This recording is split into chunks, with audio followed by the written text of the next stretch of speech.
Film की शुरुआत होती है एक सुनसान भूतिया आइलैंड से, जहां एक आदमी एरिक अकेले अपनी कार से पहुंचता है। वो एक लाल बैग लेकर आता है, दोनों गाड़ियों की नंबर प्लेट बदल देता है और फिंगरप्रिंट्स मिटा देता है, जैसे किसी बड़े अपराध को छुपा रहा हो।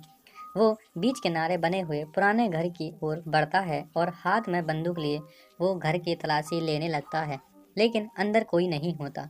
एरिक किसी डेनिस नाम की औरत को ढूंढ रहा होता है, पर वो वहाँ नहीं थी। अचानक उसे किसी के बुलाने की हल्की सी आवाज़ सुनाई देती है, जैसे कोई उसका नाम ले रहा हो। वो बाहर भागता है और लेकिन वहाँ आसपास कोई नहीं होता। फिर वही आवाज़ दोबारा आती है और उसे बीच पर एक लो बैग और खून की धब्बे दिखाई देते हैं। पास ही एक महिला की ब्रेसलेट पड़ी हुई होती है, शायद डेनिस की। घबराकर एरिक सारा खून साफ करता है और सब कुछ समुद्र में फेंक देता है। तभी वहाँ उसका दोस्त मेट आता है, जो कि डेनिस का बेटा है। उसके साथ पॉल भी आता है। ये तीनों असल में साथ में चोरी करने वाले पार्टनर्स हैं। पता चलता है कि उन्होंने एक $100 मिलियन की पेंटिंग चुराई है। योजना थी कि सब इस घर में छिपकर अगले दिन देश छोड़ देंगे, पर अब डेनिस गायब है और सबको शक है कि एरिक ने उसे मार दिया है। रात होती है। एरिक सबके फ़ोन लेकर वहीं लाल बैग में डालता है और बैग को समंदर में फेंक देता है। लेकिन तभी समुद्र से एक अजीब गहरी आवाज़ आने लगती है। वो आवाज़ तीनों को जैसे हिप्नोटाइज कर देती है। तीनों बिना होश के समुद्र की तरफ बढ़ने लगते हैं। कुछ देर बाद जब उन्हें होश आता है तो वो बीच किनारे खड़े होते हैं, पूरी तरह हैरान। अगली सुबह अचानक दरवाजे पर दस्तक होती है।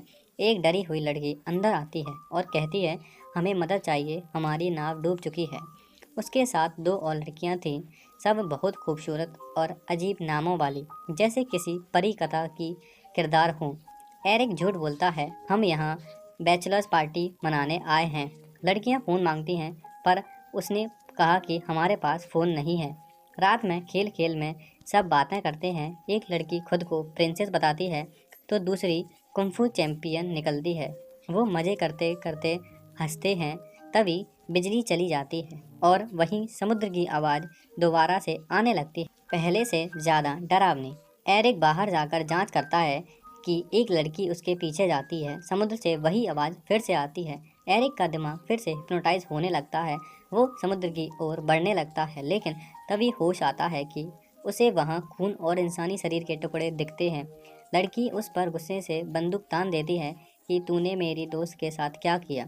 इस बीच मेट और दूसरी लड़की गायब हो जाते हैं। एरिक और पॉल घर लौटते हैं, पर अब वहाँ कुछ गड़बड़ लगती है।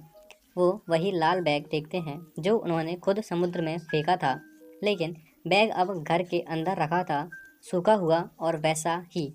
अब सबको समझ आने लगता है कि इस आइलैंड पर कुछ गड़बड़ है। रात में फिर से वही आवाज़ आती है। इस बार एरिक पर हमला होता है और वो अदृश्य ताकत उसे समुद्र में खींच लेती है।